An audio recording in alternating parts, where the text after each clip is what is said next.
जय श्री राम दोस्तों आपका स्वागत है महर्षि ज्योतिष केंद्र में।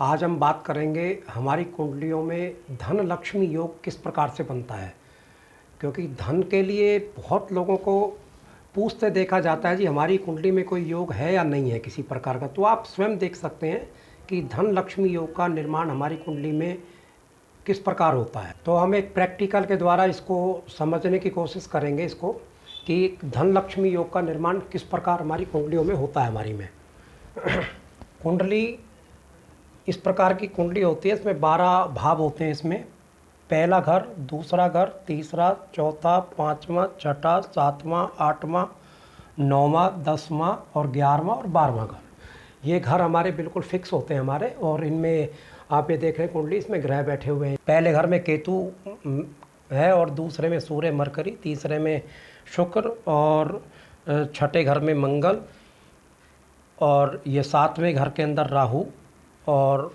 10वें घर में चंद्रमा, 11वें घर में बृहस्पति देव और शनि देव बैठे हुए हैं।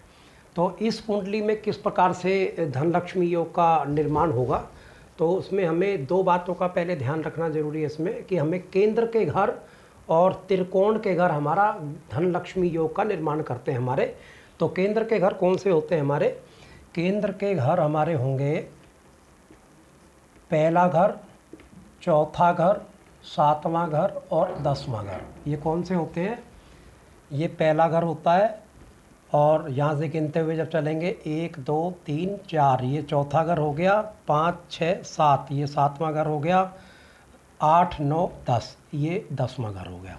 तो ये केंद्र के घर होते हैं, ये 1 4 7 10। और त्रिकोण के घर कौन से होते हैं? त्रिकोण के हमारे 3 घर त्रिकोण के होते हैं, पहला, 5वां और 9वां। ये पहला घर और ये 5वां घर और ये 1 2 3 4 5वां हो गया, 6 7 8 9 ये 9वां। ये 3 घर हमारे त्रिकोण के होते हैं। तो पहला घर जो हमारा त्रिकोण में भी आता है और केंद्र के घरों में भी आता है हमारा। बेसिकली 5 और 9 ये हमारे त्रिकोण के मेन घर होते हैं हमारे त्रिकोण के। तो ये 2 चीज़ें हमें इसमें ध्यान रखनी है। और एक फार्मूला इसमें ध्यान रखना है हमें कि जब भी केंद्र के स्वामी त्रिकोण के स्वामी के साथ युति में बैठे, दृष्टि में बैठे या राशि परिवर्तन करके बैठे, तो ये हमारा धन लक्ष्मी योग का निर्माण होता है। वो किस तरह बैठेंगे ये मैं आपको बताने की कोशिश करता हूँ आपको कि ये योग बनेगा कैसे। जैसे अब हम देखेंगे कि केंद्र के स्वामी कौन कौन से होते हैं, पहले ये बताऊंगा आपको। जैसे ये 1 नंबर लिखा है तो ये मंगल हो गया केंद्र का स्वामी, 4 लिखा है तो चंद्रमा केंद्र का स्वामी हो गया और 7 लिखा है तो शुक्र केंद्र के स्वामी होते हैं, 10 लिखा है तो ये शनि देव होते हैं। आपकी कुंडली में कहीं भी मेष लगन से लेके और मीन लगन तक की कोई भी कुंडली आपकी हो सकती है, किसी भी तरह की नंबरिंग से आपकी कुंडली शुरू हो सकती है। सिर्फ हमने ये केंद्र के घर में कोई जो भी राशि आएगी और त्रिकोण में जो राशि आएंगी उनका मिलान हमें करना है, जब ही हमारा ये लक्ष्मी योग बनेगा हमारा। तो अब हम ये देखेंगे कि केंद्र के घर का ये त्रिकोण के स्वामी के साथ कहीं संबंध बनता है इसमें किसी तरह में। ये 5वां जैसे सूर्य देव और 9वां बृहस्पति देव। तो पहले देखेंगे कि 5वें से कहीं संबंध बनता है मंगल देव का कहीं से संबंध 1 2 3 4 5 6 7 8 नहीं बनता है कहीं से भी, क्योंकि दृष्टि में भी नहीं आता है कहीं पे मंगल के। और चंद्रमा का कहीं से बनता है हमारा सूर्य देव या बृहस्पति देव के साथ में, तो कुंडली में चंद्रमा का मेल नहीं बनता है। और उसके बाद देखेंगे हम ये शुक्र देव का बनता है कहीं से, दृष्टि युति कहीं से बनती है उसकी, या आपस में साथ बैठे हो, कहीं भी नहीं बैठे हुए हैं। और फिर आएंगे हम अब शनि देव के ऊपर में। तो शनि देव क्या सूर्य देव या बृहस्पति देव के साथ कहीं बैठे हैं, युति में हैं, तो हमारे यहाँ पे बैठे हुए हैं ये शनि देव और बृहस्पति देव। तो अब कैसे बना? ये केंद्र के मालिक हो गए शनि देव और त्रिकोण के मालिक ये 9 नंबर के बृहस्पति देव हो गए। तो इस प्रकार से इसमें एक धनलक्ष्मी योग ये का निर्माण हुआ इसमें। और ये तो एक आपको मैंने पहला उदाहरण बताया है।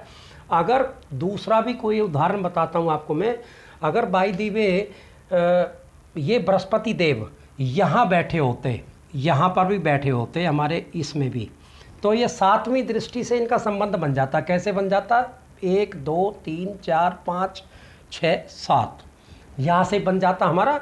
और बृहस्पति देव की, गुरुदेव की जो है हमारी 5वीं दृष्टि, 7वीं दृष्टि और 9वीं दृष्टि, 3 दृष्टियाँ होती हैं।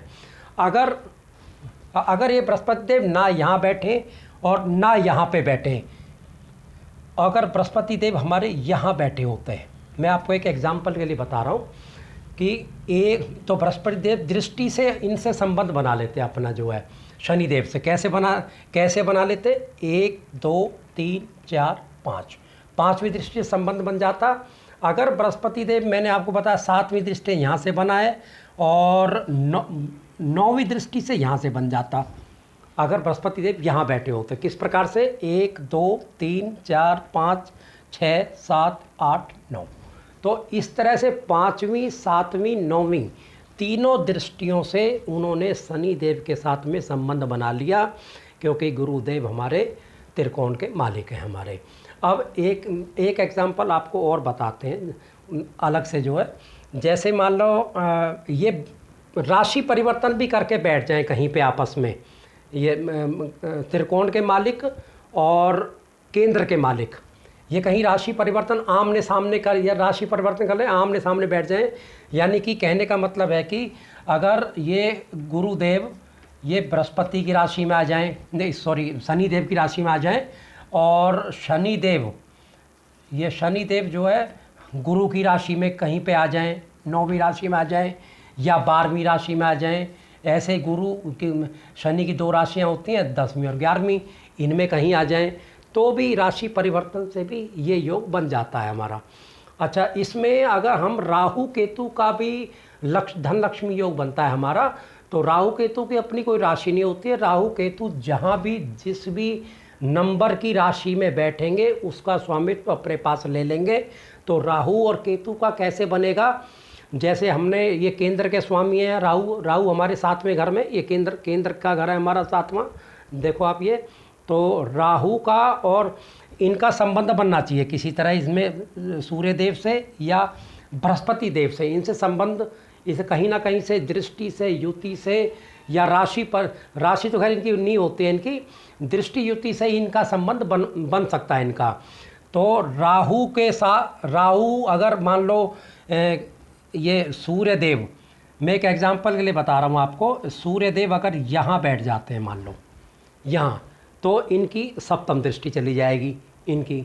अगर सूर्य देव हमारे यहाँ बैठ जाते हैं 3रे घर के अंदर, तो इनकी 9वीं दृष्टि चली जाएगी, क्योंकि 7वीं यहाँ गई, 8 और 9 घर चली गई।